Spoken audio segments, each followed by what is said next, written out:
Hey folks, lyarri here. Today we're reacting to O Block by Channel 5 with Andrew Callaghan. We saw the teaser for this in his last video. I'm so excited. I've listened to like Chief Keef and King Von a bit, but I don't know too much about drill music. I'm really interested to learn about this. Let's go.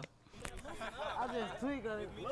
I say, it's me, JC and Buck, play with us, you put his body in the truck, then we take him to the dump. And they know we play for keeps, and they know that we ain't sweep. Grab a broom, we finna sweep. O-Block finna clean the streets. Boy, you better grab a heat or get put up on a T. Put your name by RIP or your name get turned to weed. In the racket, ain't no pad. Any state, we on your... No matter where, nickel flat. Fuck the...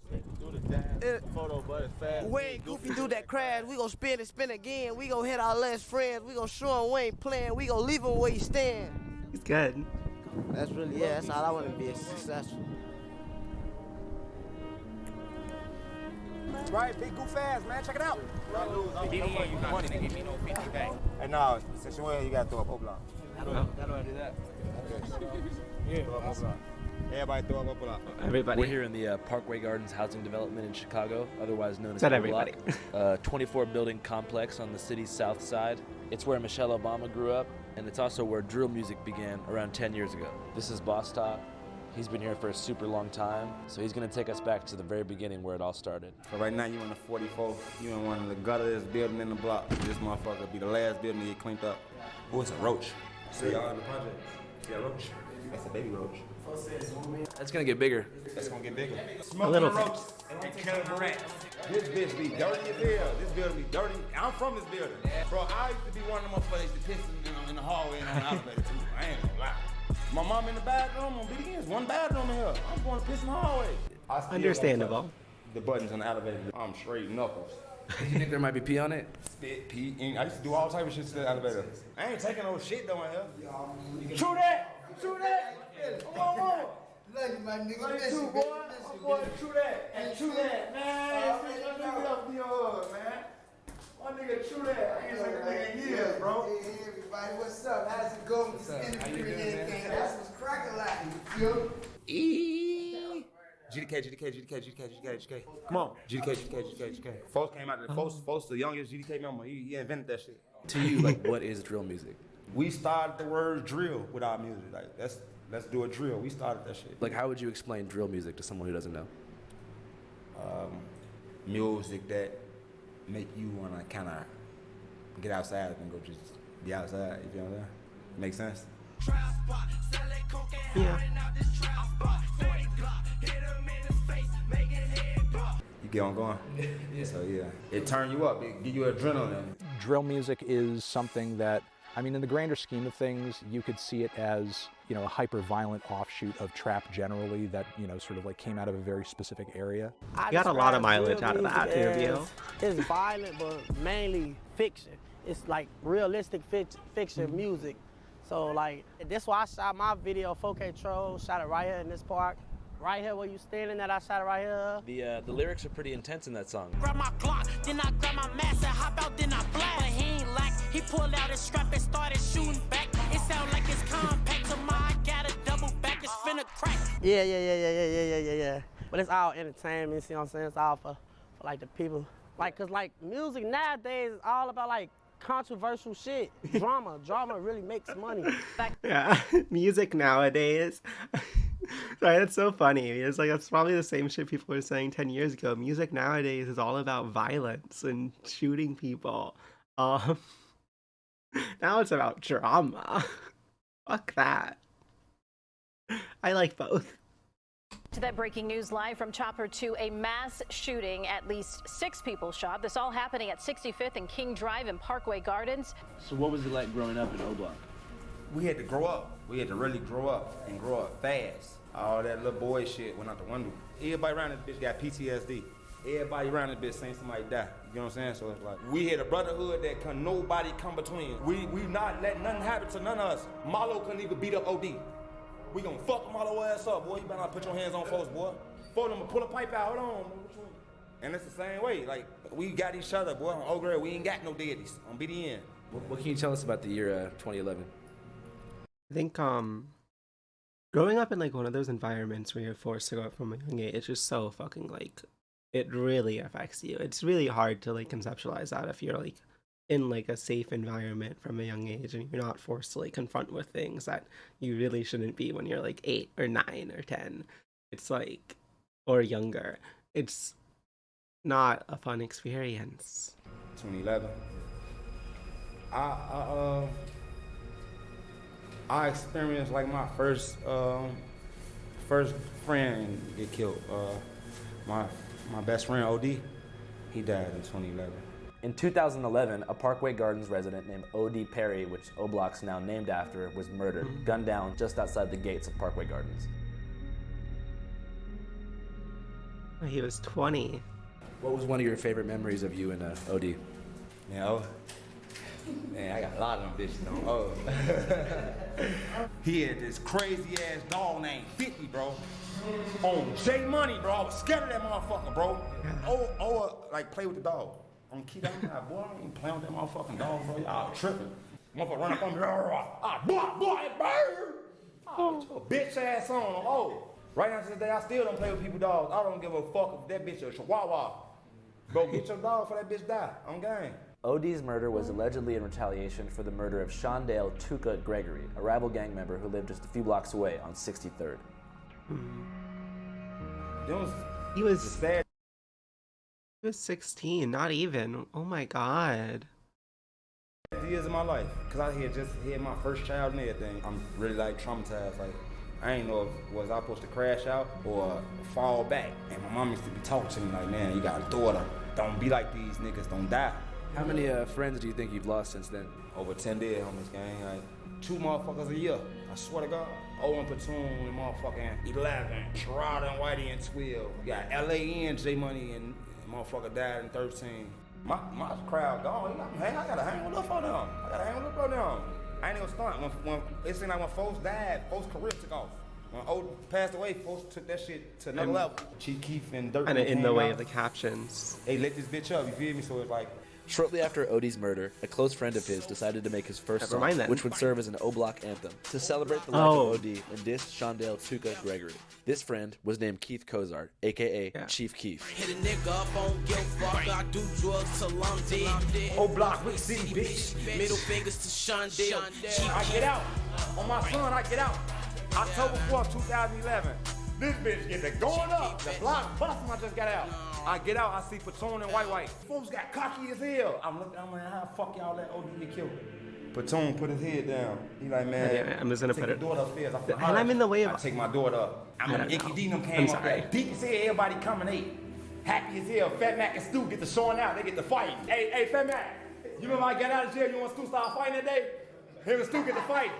Hey, folks like, man, y'all showing out because folks just got out. Dirk and Reese come see me. I'm alright.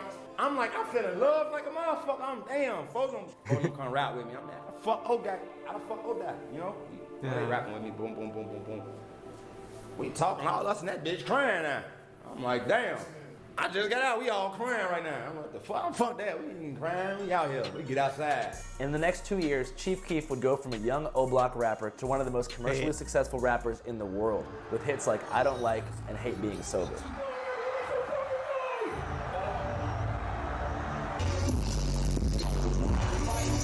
Don't like. Oh, definitely. Longest fighter. He's already tight. Chief Keef. Chief Keef made it more like global. Yeah.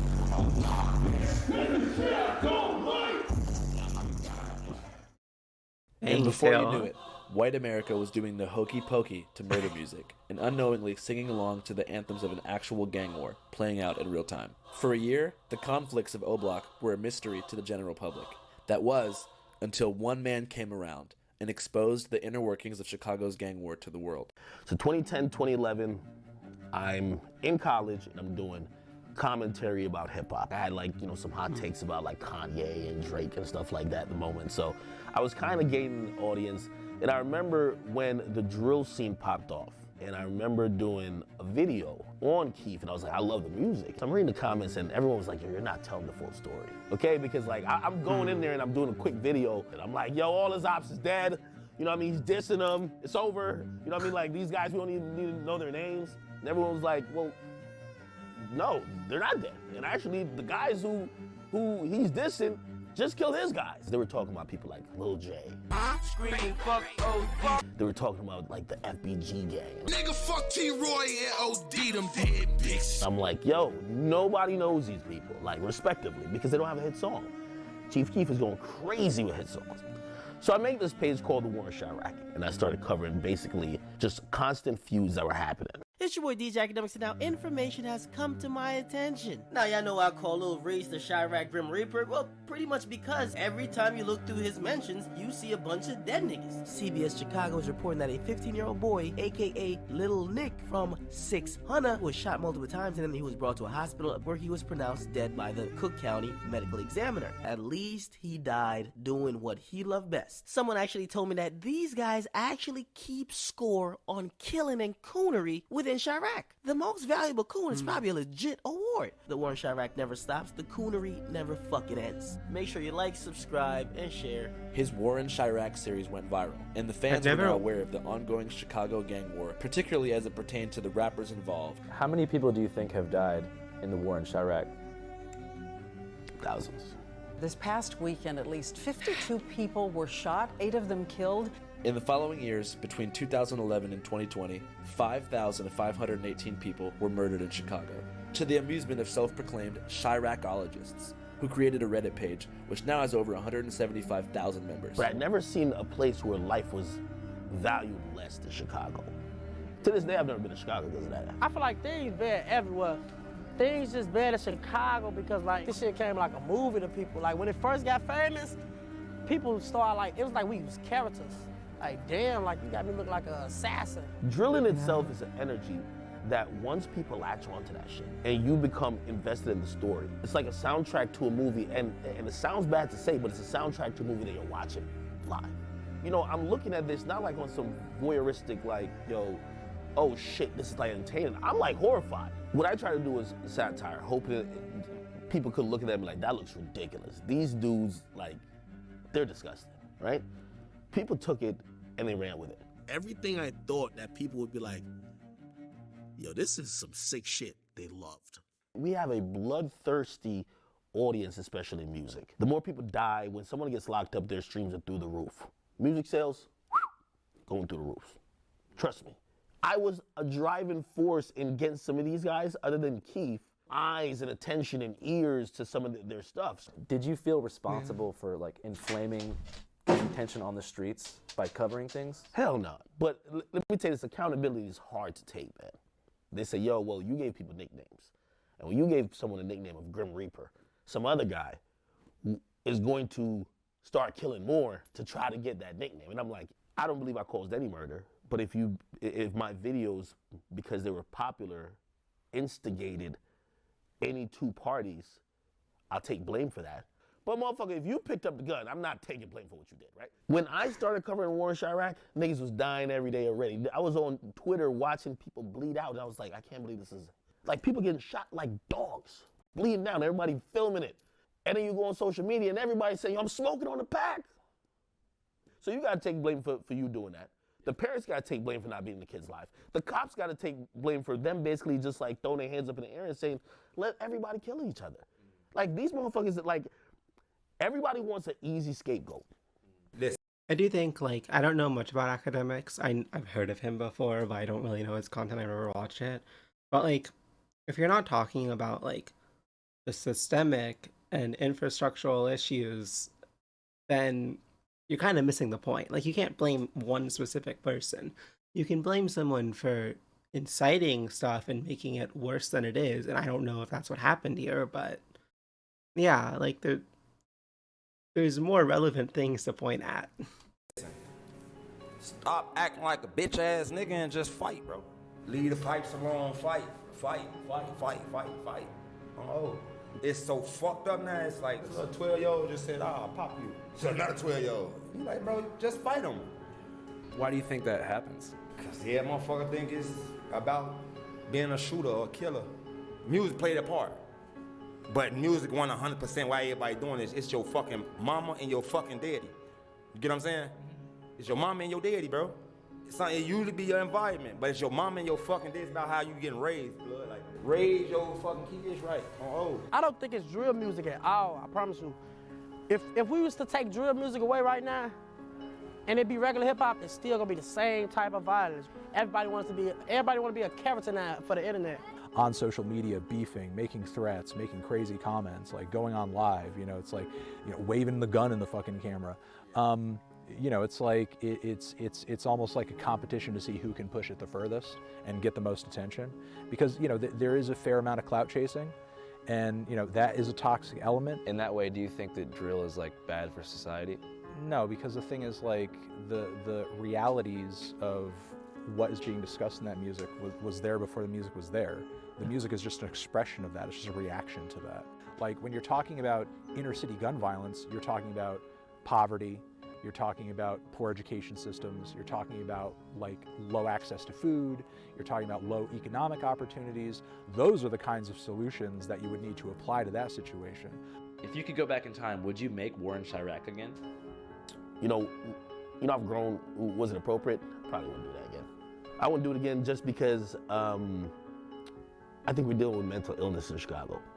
And when you see people are kids, these people who are doing murders, like Ronald No. 9 was like 17, doing drills and all that type of shit, it's easy to be outraged and also say, damn, how could you guys take a life so easily? But also you got to think about the cycle of mental issues that they're having, the trauma that they're suppressing.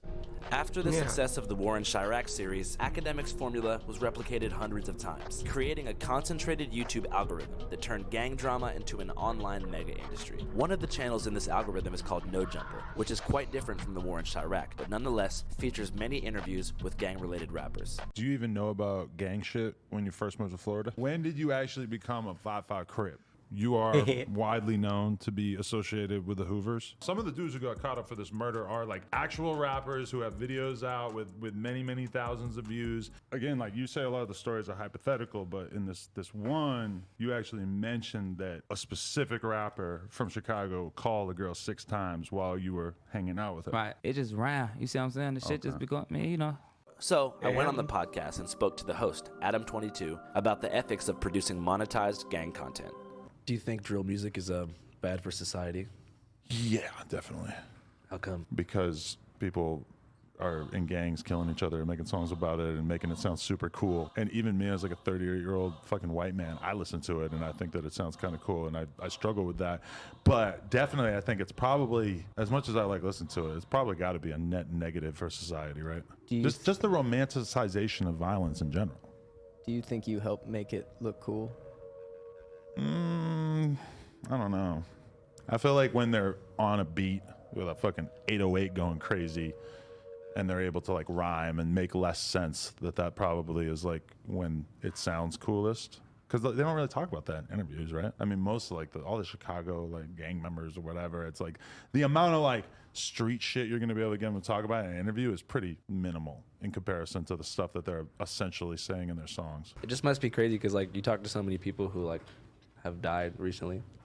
Like you're like the last person to interview FBG Cash. Right there. His name's on the wall. Yeah. Do you feel any responsibility for like inflaming like gang beef by having so many gang members use this platform to promote themselves? No, because I mean, I feel like this is a hip hop platform that long ago has kind of been clear to me that that's more or less the gist of what we're doing, you know? Like there was a long time where I didn't do any street shit, you know, in the beginning it was mostly like SoundCloud type stuff and more like avant-garde, you know, internet shit. We've gone more in that direction, and like a lot of like, it's also the direction rap's gone in. It's tough to get away from the fact that the fans just want what they want. You know, as a content creator, you kind of have to follow the incentives to a certain extent. It's just been taken to the point where the fans like want this shit to be real. They don't want to hear you say, I'll shoot you if you come near me. They want to hear you say, so-and-so from the other side got killed because he fucked with me. Like the fans are really drawn to that kind of immersion, I guess. Whenever you grew up here, did you guys spend a lot of time in other parts of Chicago? Like, did you ever go like downtown or to other areas, or were you mostly here? People do like saying "fuck that guy" in particular, versus just a generalized "fuck you." That makes sense. I don't know. I don't know too much about Adam22, so I can't comment. That was interesting. I spent a lot of years inside this gate. Have you been to a Cubs game or anything? No. You guys want to go to the White Sox game with us? Yeah, we go. White Sox for White Sox! Let's fucking White Sox! White Sox date with Daddy. Incredible. Fuck the Cubs, fuck the Orioles, fuck the Yankees, White Sox.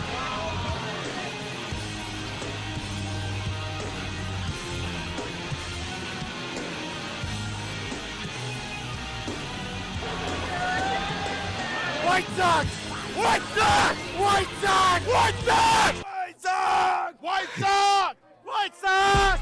Go Cubs! White Sox! White Sox! White Sox! White Sox! This is the best part. White Sox! They represent the South Side pride, that blue collar man. Like, the South Side's way better than the North Side. Never wear condoms unless you have to. What's the situation in which you'd have to use a condom? Every time. Never. If they want you to. I'm married, so I haven't actually used condoms in 15 years. Raw dog stands for Jack Harlow. Jack Harlow only. Sorry. Boss Top, what do you think about condoms? When I think about condoms, I got 6 kids right there. Raw dog all day long. Jack Harlow is not my type. What makes White Sox fans different from other fans? Sometimes they wear white socks, but not on a regular basis. Loyalty. Why? Why? Are you guys from Chicago? No. No? Exactly. What do you think your most controversial opinion is?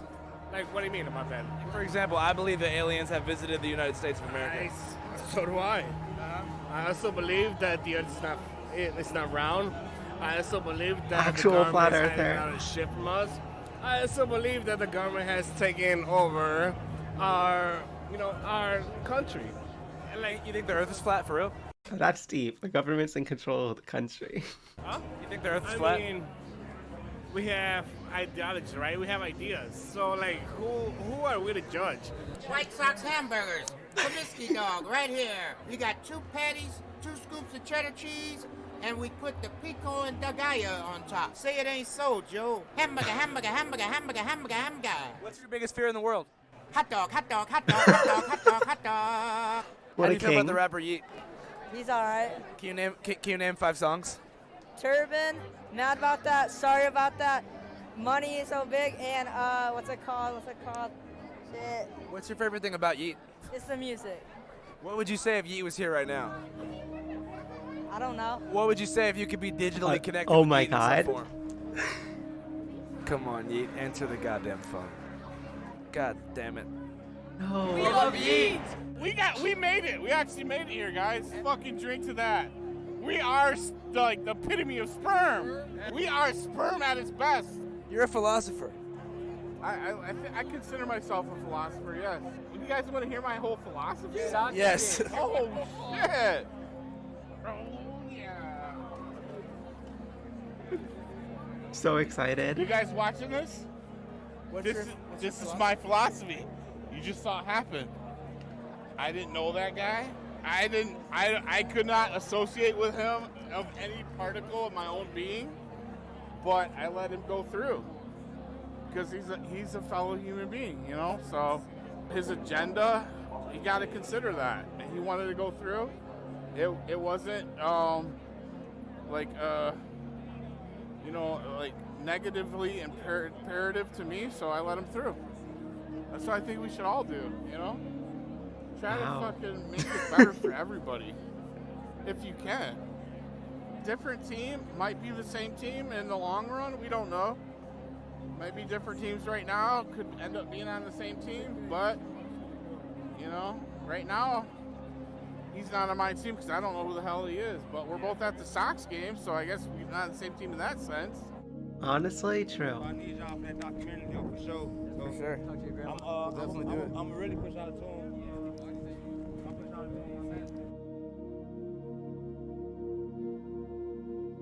The dissonance between like that part and the rest of the video is so interesting. Oh, it's the end. Yeah, wow, I really like that, honestly. Like, I thought hearing people talk about their own stories is like really, like, the first part of the video I really, really liked. The stuff like with academics and Adam 22, I don't know enough about them to really comment on that section, but it was like definitely like interesting to think about, like, to what degree do content creators personally take responsibility for stuff versus are they just following trends and showing what people want to see, so if they didn't do it someone else would. I think there is like a real like it's a nuanced argument, and it can depend on how like in my view like it, you have to get into specifics and you have to like there's ways to present content that is better than other ways. I think how Channel 5 did in this video was really good. FYI, it appears that YouTube is actively censoring this video and preventing anyone on a mobile app from viewing. Oh no. I wonder if that'll be on my react too. Fucking fantastic coverage as always. Yes. Love that y'all did the White Sox segment after such a it was I think it was like both like a good like way to cool down, but also like a way of showing like it's still in the same area. This stuff that's happening is still like relatively close by. Like it's and also it was neat how they took like some folks there to have fun for free. That's like really cool. It also showed fantastically the difference in areas. Yeah.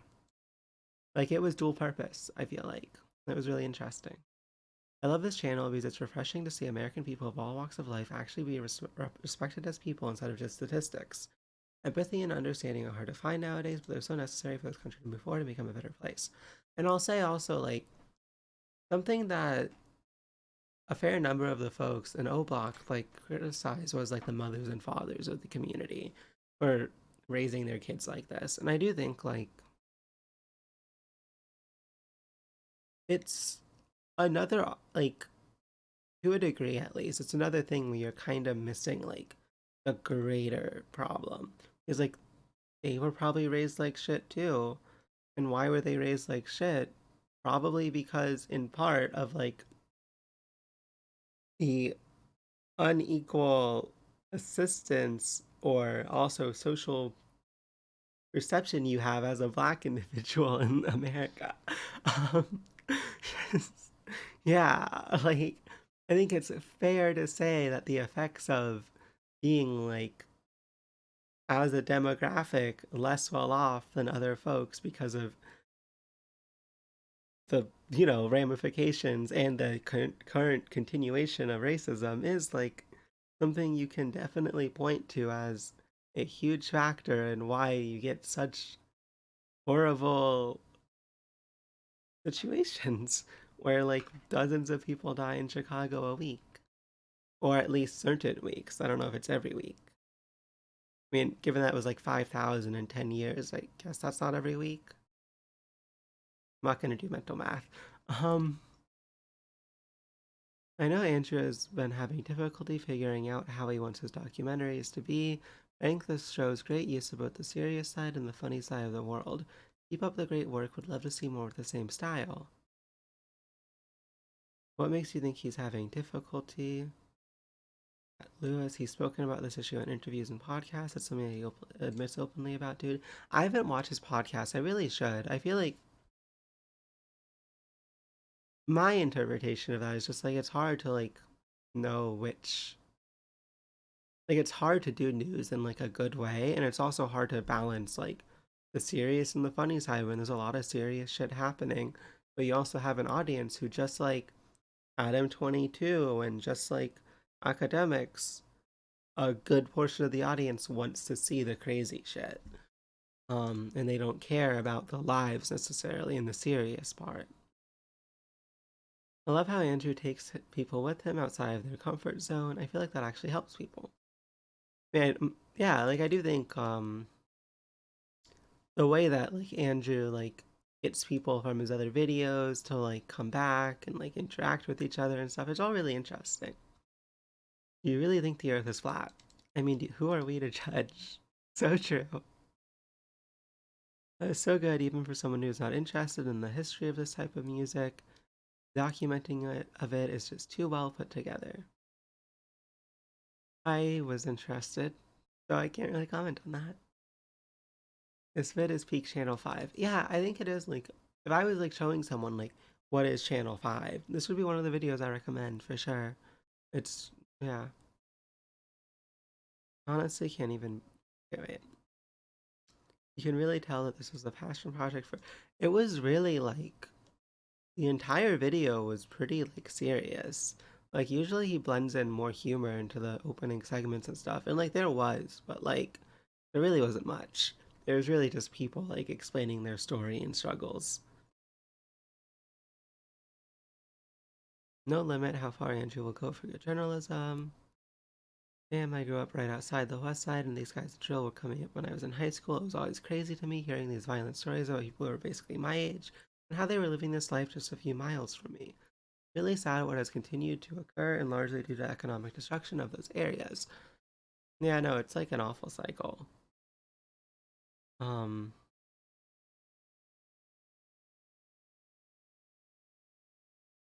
Okay.